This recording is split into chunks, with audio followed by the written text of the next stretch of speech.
Chaos is all around us.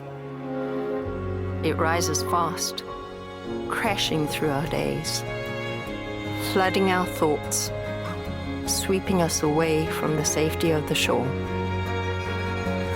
But between the surges of uncertainty and uneasiness, we can hold fast to hope. Because there's assurance for those who stay anchored to the truth of God's promises, knowing that He is with us, above us, and below us, right in the middle of it all, restoring calm.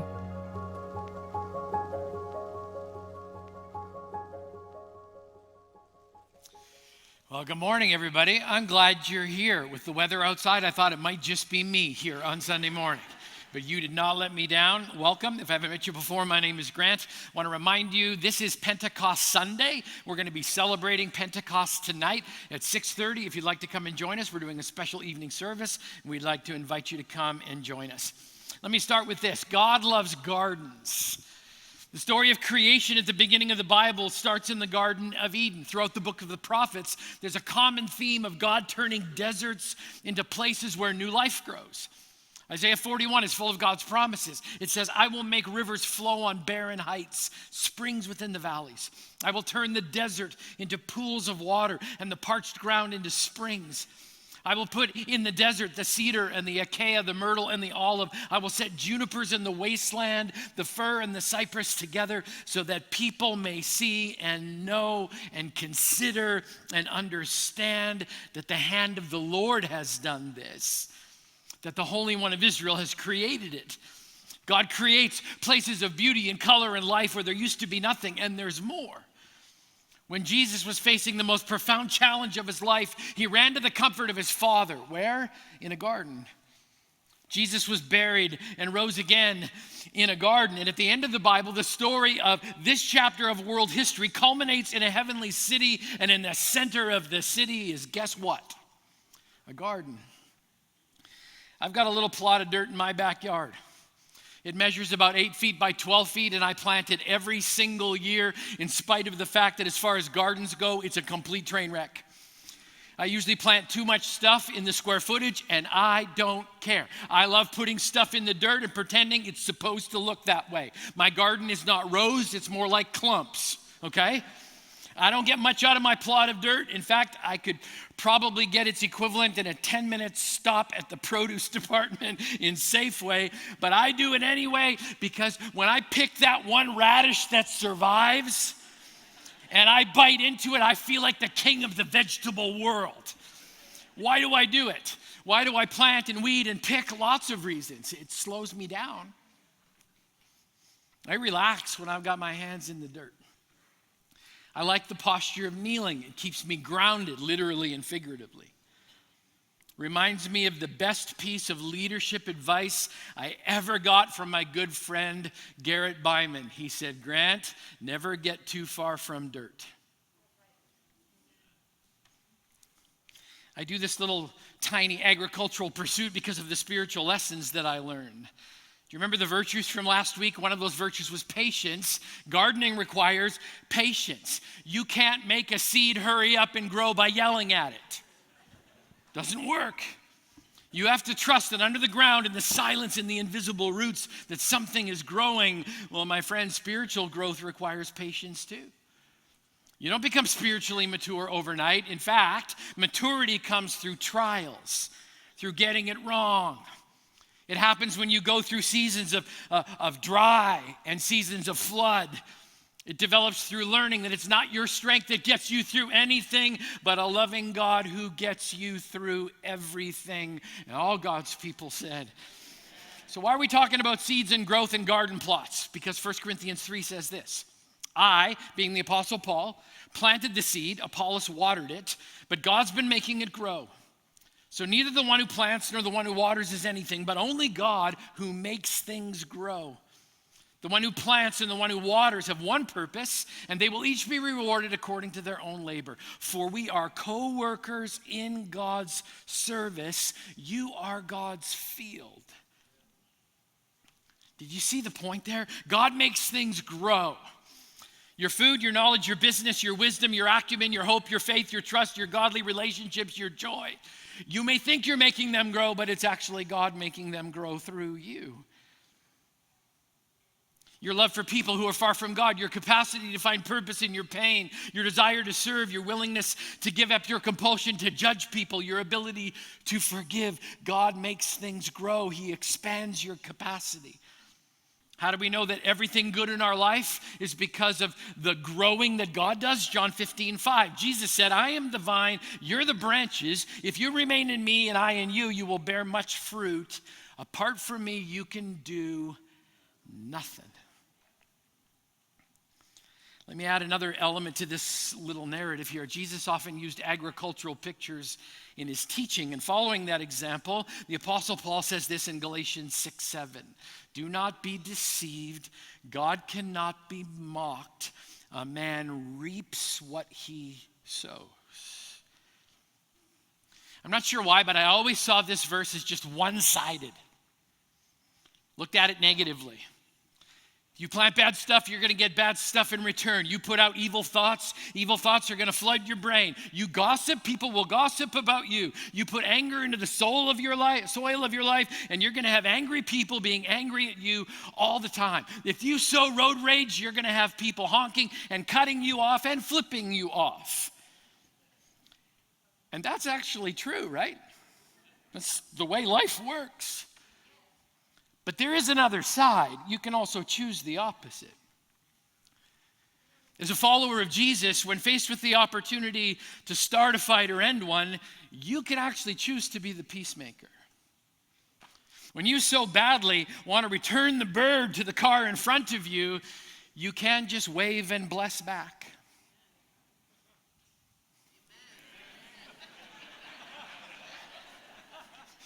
I saw you guys driving yesterday. I know what it's like. Parents, you can model for your kids what it means to be kind and generous, and that seed can actually grow and transform them for a lifetime. Just like you can choose bad decisions and actions and attitudes, you can also choose good and godly decisions, actions, and attitudes, and you can get the blessing that comes from God when you actually live that way. So let's talk about some blessings for just a moment. Proverbs 19:17. Whoever is generous to the poor lends to the Lord, and he will repay him for his deed. Proverbs 22:9. The generous will themselves be blessed, for they share their food with the poor. In this context, Solomon, led by the wisdom of God, says that blessing actually comes back when you feed people who are struggling. Let me speak to something. Might make a few of us uncomfortable, but it's okay. I've been asked this question, not often, but I get asked this question and I want to speak to it. They'll come and they'll say, hey, Grant, I know we do feeding programs, like lots of them at CTK. Do the people who come really need it? Can I share a word of caution with you? It's really easy to fall into a place of judgment when it comes to people who are struggling, isn't it? Because we might think, well, they're lazy. They just need to get a job, or I would never need this kind of help. Can I challenge all of us to look beyond first impressions because you don't know their story? Can I share one story with you? When the Bellingham Food Bank was operating out of our parking lot, tragically it no longer does because of county budget cuts. But when they were here, I met a young dad who was in line waiting for his food box. Not because he was lazy, but because his son had cancer. And their family had to declare bankruptcy in order to qualify for the financial assistance they needed in order to continue his son's treatment. How amazing that God would use us to help meet their need. I can't think of a higher calling, can you? God says there's blessing when we share his blessing with others, no matter what their story is, which means this: there is a blessing, whether we work at the farm, receive from the farm, or both. A few weeks ago, I preached about getting both oars of Faith in Action in the Water so that we could serve and make an impact in our community. And you responded as a church in an unprecedented way. From my heart, thank you. Thank you. And I know there's people in this church who serve in so many different ways, and I don't want you to hear me wrong this morning. All of our service matters, no matter the form. And in some way, when we serve, we're living out God's heart because we just see a need and we meet it. The promises of God that I read from Proverbs declare when we serve, God will give blessing both to the giver and the receiver. So I want you to think about something for just a moment. I want you to imagine. Maybe this is not your story, and that's okay. But imagine someone out in our county this morning, right now, is crying out for a basic need. Saying, we just need food. And maybe they know this promise of Scripture, and maybe they don't. But God, their Father in heaven, said, my God will supply all of your needs according to the riches that are in Christ Jesus. So maybe they know the promise, maybe they don't. Maybe they don't have a clue, but God the Father said that. Their need is basic sustenance. And here's my message this morning. God can use us to actually answer their prayer and put something on their table. We can be the answer to someone else's prayer. But I also want you to know this. We can be someone else's answer, and we can still have desperate needs of our own, can't we? Church, what would change your world today that only God can provide? Is it a healing? Is it a relational breakthrough, a reconciliation? Can I tell you what I need right now? I need a fresh wind of God's Spirit that's going to kick down some old thought patterns that I just know I can't break on my own. I need a fresh wind of creativity. I've been doing this with you for 26 years. And my prayer this morning was, God, I need something new. I need something fresh. I need you to light a fire underneath of me, because if I can't get fired up about this, how can I expect anybody else to get fired up about it too? So I got a question. Again, what are you asking Jesus for today? In the same way God uses CTK to provide fresh food to some people who need it, I need you to know he knows the cry of your heart, and he promised to answer out of an inexhaustible supply of power and strength and might. God is saying to you today, I get it. I see it.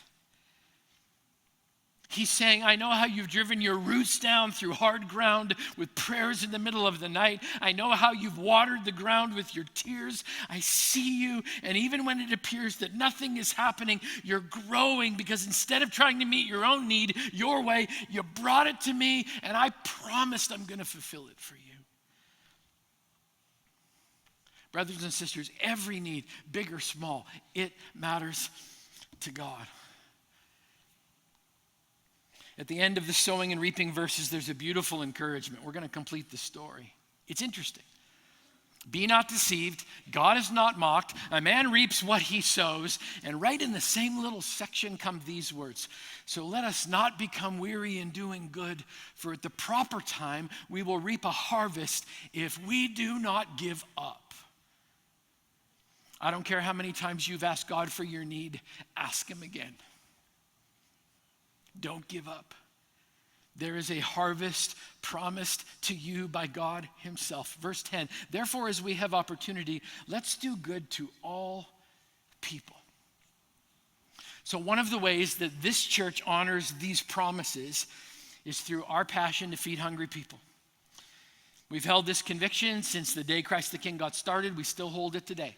As long as we're here, no child should go to bed hungry in Whatcom County. Thanks, I didn't even have to prompt you. That's pretty cool. And that's why Christ the King, you may have known this, maybe you don't, Christ the King has a garden. We've got a farm. And we grow fresh food. Beautiful, healthy, and sustaining. It's good stuff. I went to an apologetics conference this past week. One of the presenters said this. He said, the world of proving your faith has changed. While the proofs of the historical Jesus are important, while the accuracy of biblical archaeology is vital, while the confirmation of the authority of the Bible matters so much, he then said this, the greatest proof of the existence of God is how your church loves their community. They just want to see it's real. They want to know if we see a need, meet it. It's as simple as that. So, we're going to do church differently this weekend. I'm actually done preaching. Okay, nobody said amen. That's good. All right. I thought somebody would go, yes, awesome.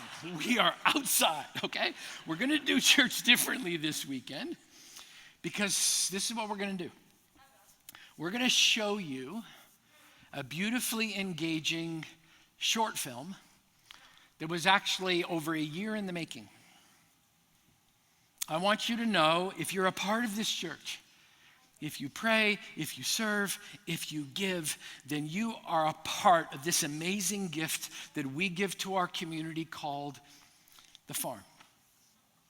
And after you see the beauty of the farm and the joy and the dedication of the people who make it happen, Pastor Wendy's going to come and show you how you can actually be the answers to someone else's prayer and be the fulfillment of God's promises to someone you may have never met before. I'd love to bring popcorn and Pepsi to every single person in the room. Can't do that, but let's watch this together.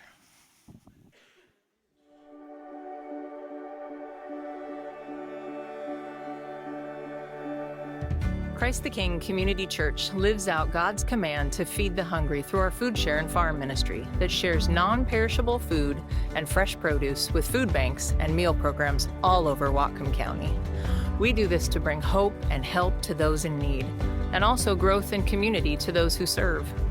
We work with our partners to identify the items they need most, then coordinate our congregation's donations and the farm's crop planning to meet those specific needs.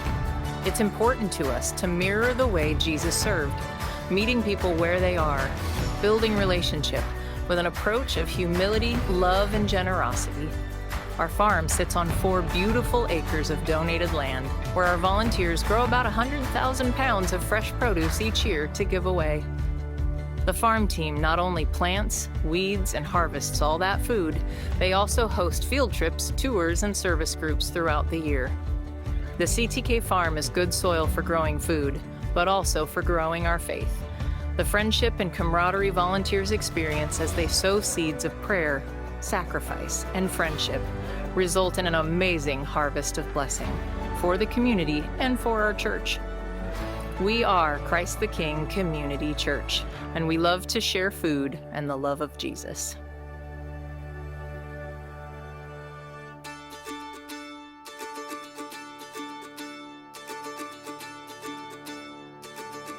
Hi, this is the CTK Seeding Greenhouse. This is where we do all of our seeding and our transplanting. And to do our seeding, we have a chart that we follow pretty much the same year to year. We change it up every so often. It shows the type of plant and how many of each plant in the month that they're to be planted in. And so, as you can see, we have some little lettuce plants here that we did these. We seeded these on May 24th. So it'll probably be 2 weeks before they go into the ground. These are some squash. And then we have some Charmant cabbage that are just about ready to go outside and harden off.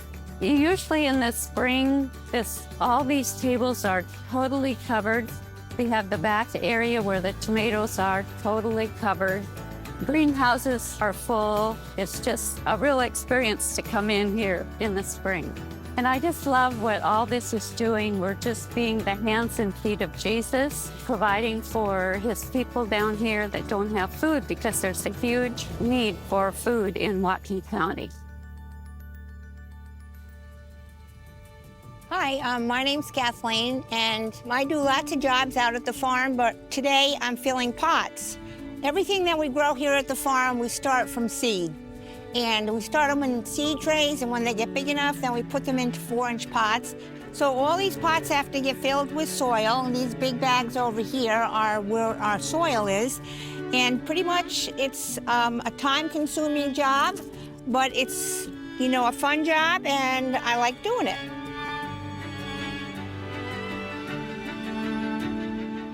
So as you can see, farming isn't always what you think it might be. We lost our top in February with the nice wind that we get out here, so we're waiting for the plastic to come in so we can put it on. But with the open air greenhouse, God watered these tomatoes Monday night, and they were absolutely beautiful, so there was no reason to be concerned about them. He's taking care of them. We did approximately 800 in here, done by all of our great volunteers. And if any of you wonder about the strings, this is how they climb up. We plant the strings with the tomatoes. They're down under, and as the tomatoes grow, we string the tomatoes around, and then we pluck all the suckers. And they can grow, well, they'll grow clear up to the top here. And then John will come along and trim them off because all of us aren't tall. A lot of us are short. But if you've never had one of these tomatoes, you need to try them because they are the best.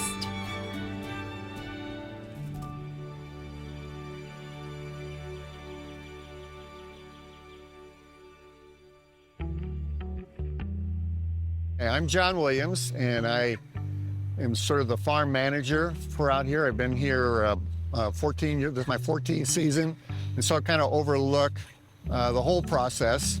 And so we'll start here by looking at the starts, and we'll take a little bit of a walk here and kind of walk through some of the fields, showing some of the plants that we put into the ground. Behind me here, we have the raised beds, which were primarily, almost exclusively used for lettuce. And we raise lettuce pretty much year-round. I think it's about every 3 or 4 weeks. I'd have to ask Sue, but I think about every 3 or 4 weeks we'll start a new batch of lettuce, and we'll do it in succession planting, which means we'll have some of it ready for harvest, and 2 weeks later some more will be ready for harvest, and so on.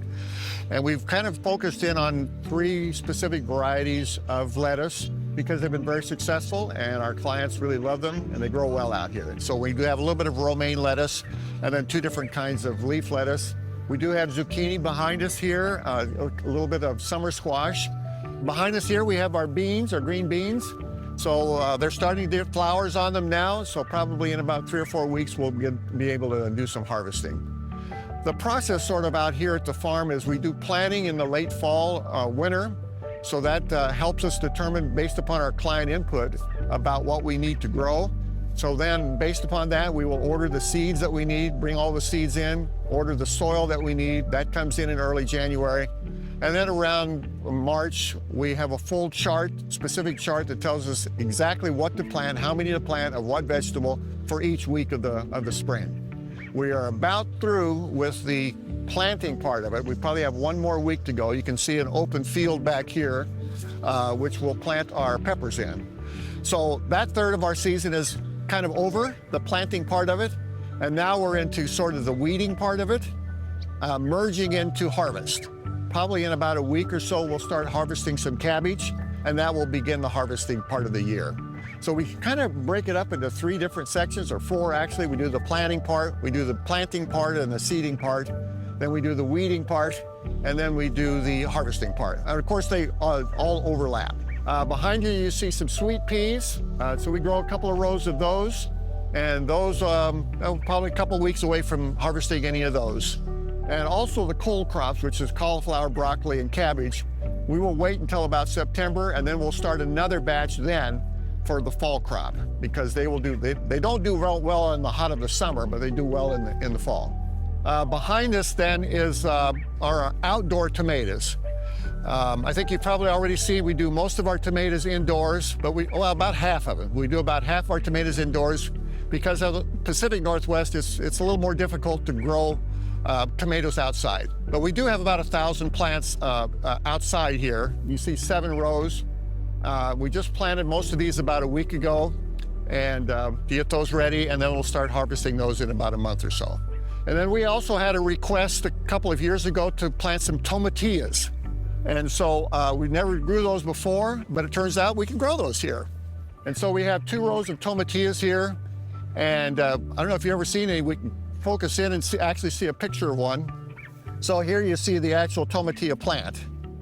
And inside of that is a berry, which is used to chop up, and that berry can be anywhere from a cherry, maybe up to a plum size. They'll chop that up and use it for salsas.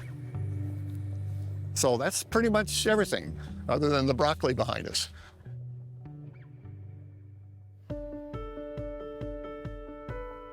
Well, I'm here at the farm. My name is Jim, and I'm the harvest coordinator. So what does that mean? I kind of am a number keeper and communication between the farm staff and our farm hands with our food partners.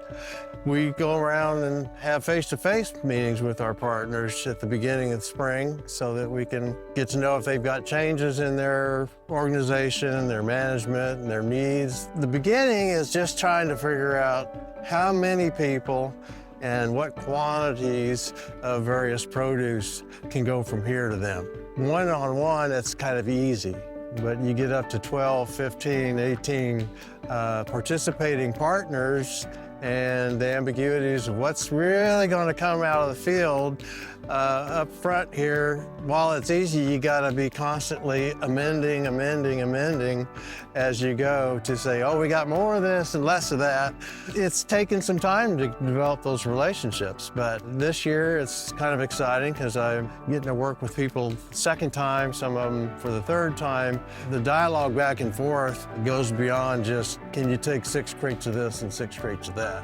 It's kind of like compliments back and forth or suggestions maybe for the driver. The need for our produce we have out here, the need in the county-wide just keeps growing. You know, that gives us somewhat of a extra motive to keep doing better and doing more, but it's also heartbreaking sometimes to see the number of people that need help with groceries costing more and everything costing more. But there's a lot of people working on this. We're just a small piece of the puzzle.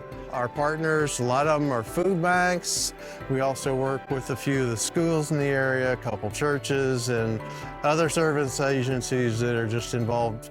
We're harvesting at different places throughout our 4 fields here, but gradually either pickup trucks or wagons are bringing everything up front to be weighed and then organized into piles. It gets more and more crowded up here, and all the activities kind of end up here. And even after we're done, we're left here kind of socializing, and maybe somebody's cut up a watermelon, or somebody brought some pumpkin bread, or, you know, some of the squashes, you know, zucchini bread. Most of the stuff that comes out here as a treat for us on harvest day is using, you know, a little sugar added maybe, but using products that we actually harvest here at the farm. So I just love it.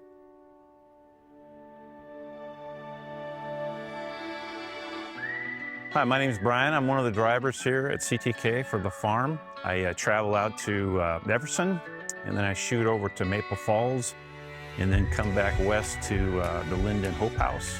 And I've been doing this will be my 4th season, I believe, and it's really enjoyable.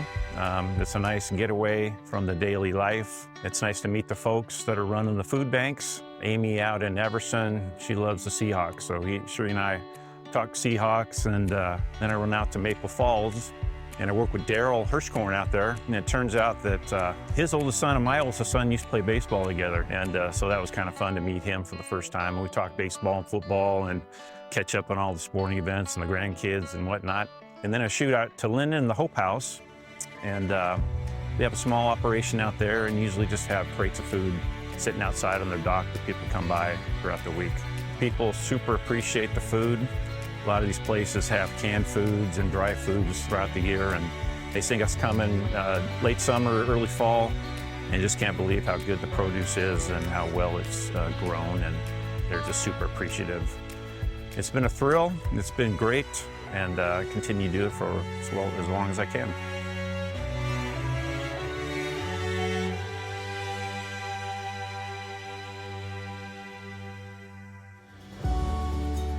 Hi, we're Stan and Jolinda Chronister, and together we work at the Hub Ministry here at the farm. We do the non-perishable items, and thanks to your generosity, the bin at church gets filled up during the week through Amazon and through items that you bring in, and I have the joy of loading those up in the van and bringing them out here to the Hub. Yeah, the item of the month is a really important part of the ministry, and we are just so grateful for the generosity and the consistency and all the commitment that the families of CTK, like 250 of you that do every month, contributing with item of the month from Amazon. It loads up in the bin, and then it loads up in the van. One of the other things that I do is we're partnered with a number of local retail shops, and one of them is Franz Bakery.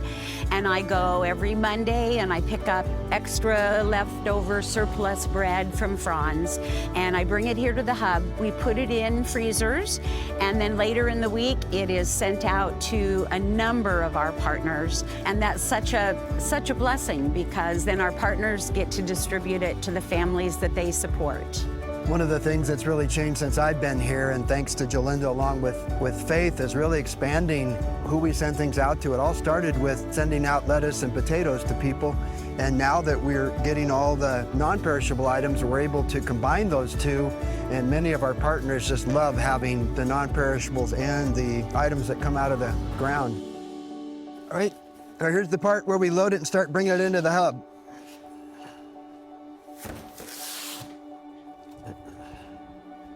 How come she's carrying more than me? I gotta step my game up.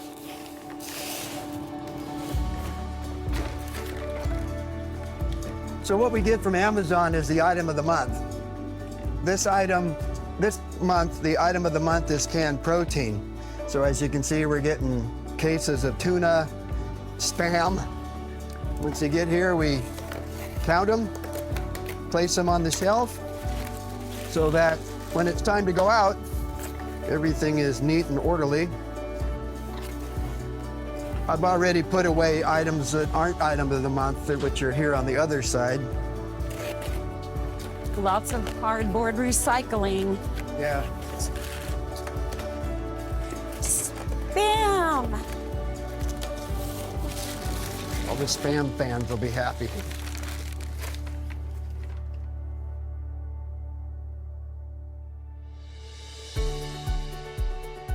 Although we grow lots of vegetables out here at the farm, to me, the tomato really tells the story. It shows the story from the planning to the meeting with the partners and all the way to the end product when the client receives it. And the reason that is if you can imagine this tomato that is picked from a plant, gets put into a truck and taken to a grocery store. At that grocery store, it sits on the shelf. Tons of people come by and pick it. It might have a blemish, it might have a little bit, so they put it back on the shelf, and hundreds of people touch that tomato. And then a few days later, a produce worker comes and they see that tomato and it's got blemishes, so they take it and they go to the back room of their store and they put it in a box. And that box holds all the food for the food bank that will get donated. Well, could you imagine this tomato with a large squash or a big ton of corn on it? I'm pretty sure it's not gonna show up just looking like this. And so a few years ago, we reached out to our partners, and a tomato was a thing that never showed up looking like this. And so we decided to grow over 2,000 plants out here so that the people that show up at the food bank can have dignity of having a tomato that looks just like this to put in their salsas or their spaghetti sauce, or many of the cultures use them in different ways, but we just wanted them to know that we love them and we show the love of Christ through them, through our 2,000 tomato plants, so that they can have dignity and have a tomato that looks just like this.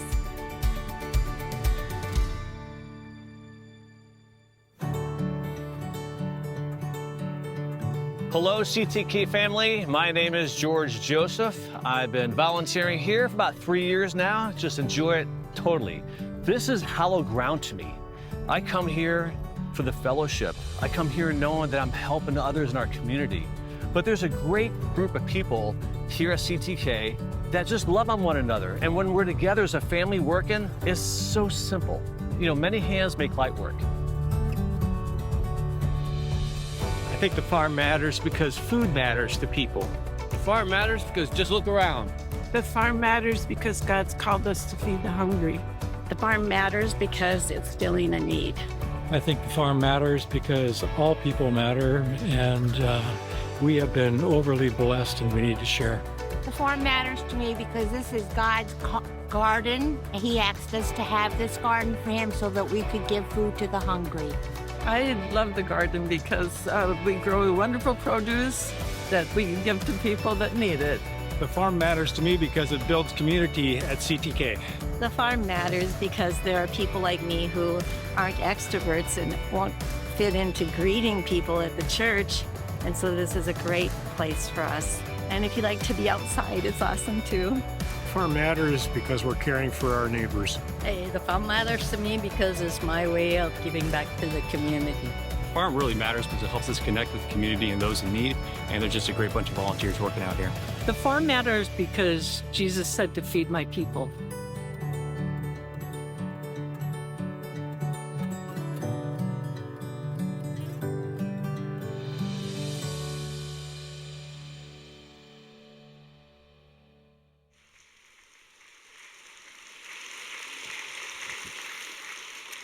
My heart is full. My heart is full. It is so good to see faithful followers of Jesus putting that faith in action for the good of others.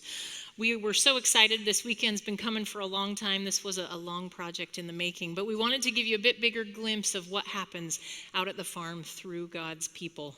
We've created something that looks a little like a movie ticket. It's actually an invite. We're going to be re-showing this mini documentary after both services on June 29th. And here's my question to you. Who might you want to share this video with? Who might you want to introduce to your church and to the God that your church serves in maybe a different way by sharing this story with them? If anybody comes to mind, or maybe you grab one at the farm table and just see what God prompts, who you might invite to share this with in just a few weeks. But I am the community outreach pastor around here. If I haven't met you before, my name is Wendy. And so, of course, I am up here because I want to invite you all to join us. And in fact, it's more than that. The core team of volunteers at the farm that you just met a few of, they put in hundreds of hours, but unless literally hundreds of you show up to help them, this won't get done. Those veggies aren't going to pick themselves. Every year we have between 200 and 800 volunteers out at the farm, and it's looking more like an 800 year, friends. And so we are inviting you to join us in what God is doing in the field. Now, you probably got one of these on your way in, yes, I hope, if all things went as planned. And so you have literally every way there is to get plugged in at the farm, and there are several. So somewhere in your summer schedule, something fits, I promise. The question is, will you look for that opportunity and take it? If you'd rather look at this digitally, it is at info.ctk.church, and you can click all the things right there, so head over there if that's your preference. But let me describe to you what our rhythm looks like over the growing season. Okay, I think that will help you figure out how to get into it with us. So as you imagine, crops don't follow schedules on paper. They actually follow the rain and the sun and God's good plans out there. So what I can tell you is that every weekend we send out an email, and it will tell you literally what vegetables we're pulling out of the ground, what tasks need to be done, what chores we've got to do, what events are happening out at the farm. So your best bet is to get on that email list. So every weekend you've got exactly what's happening at the farm. There's two ways you could join that email list. One is wander out and meet the friendly farmies at the table in the commons on your way out. The other is to text the word farm to 360-800-4173, and we will get you on that email list. Can I say, whether you intend to come to the farm, could I ask you to pray for the farm specifically? Go ahead and get that email and then take it to God and say, wow, Lord, look what you're doing. Be in it with us. Be in it with us. Have your way. All right, so once you know what's happening, then you are welcome. We would love to have you join us any Monday morning, any Friday morning, or every other Sunday afternoon is something that we just added this season. So I want to encourage you, 9 to 12, Mondays or Fridays this summer, including holidays. That's when I go sneak out there and have some time in the field. Join us. The team is ready to equip you. But if it's going to be your first time at the farm, your very best bet is to choose a come and see date. Sign up for that. It's the one thing we ask you to sign up for so that we have a host ready to welcome you to your first time at the farm, kind of give you a tour so you know your way around. You get to hear more of the story, the history of the farm, and the who's who at the zoo. But then we also do some orientation so you know where the tools are and how to get into the work with us. So if you're a first timer, come and see. Use the QR code in here or at info.ctk.church to sign up. And that will be a good introduction that then you're ready to show up any Monday, Friday, or every other Sunday. In fact, if you have kids and you're looking for a way to be in the sunshine today, the kids ministry team will be out at the farm from 2 to 4 today, specifically for families to hang out there. And then starting in 2 weeks on the 22nd and 6th and so on, those are the Sundays we'd love to have you join us. You can bring a picnic lunch and then get to work with us from 1 to 3. All right, what else did I want to make sure you know? Hosts.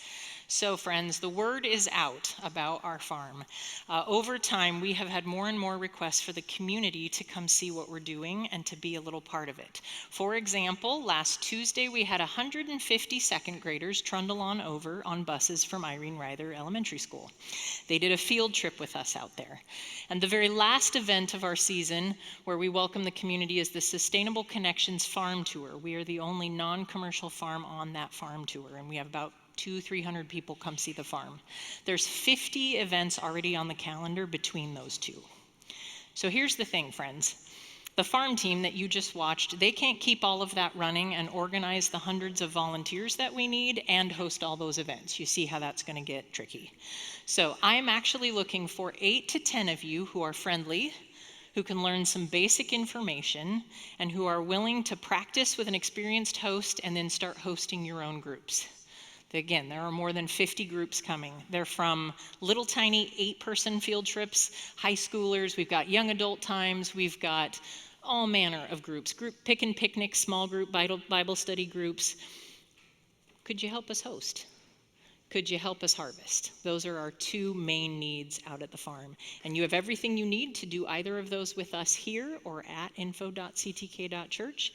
And we'd love to show this mini documentary to some folks you might bring with you to church on June 29th. All right? That being said, I'm about to send you this away, and I hope all of you flood that farm table, and they're just too busy. They can't get emails fast enough. But there are a few of you that I'm going to encourage to go the opposite way.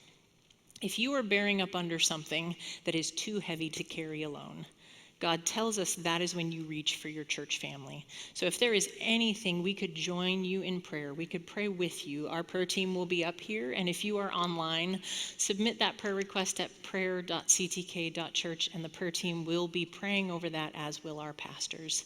So if you need some prayer, come this way. If you're ready to get out to the farm, go that way. Be blessed. Go with God. Thank you, church family.